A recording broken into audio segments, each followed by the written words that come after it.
So guys, meron na namang yelo. Bagsakan na naman ng yelo guys. Ayan o.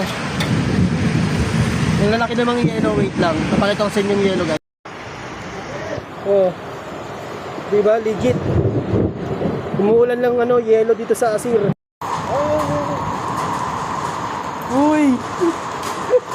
Pwede ba itong kain? Yelo! Nagbabagsakan na sila oh. Ala! Ala! Yeah, Jim! Ay! Sakrat! Wala kayo? Wala! Ang daming yelo! Nagbabagsakan na, ang dami oh! Wala! Nakita nyo guys, ang daming yelo oh. Ayun oh, nagbabagsakan sila oh. Ang dami. Yun oh, ang laki oh. So guys, nag-enjoy tayo sa kakapanood ng snow. Uy, si Jimmy oh. Ano masabi mo sa snow? First time mo makakita ng ng yelo na bumabagsak. I-try mo nga sa labas, best. Ito pwedeng lumabas, delikado. Guys, para lang sa mga sa mga explore bawal lumabas kasi pag pumunta ka sa labas, masakit makatama yung yelo. Masakit makatama.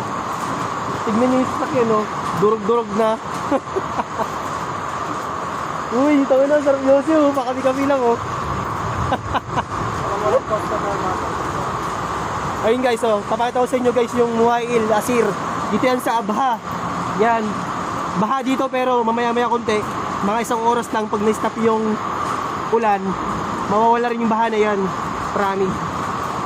Tingnan nyo yung bundok na yun oh. Bundok pa din. Bundok pa din. Grabe no.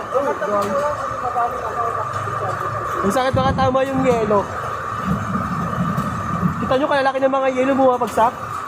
Mga tama yan sa ulo nyo, galing sa taas. Bukol yung ulo mo talaga. Ang dami oh.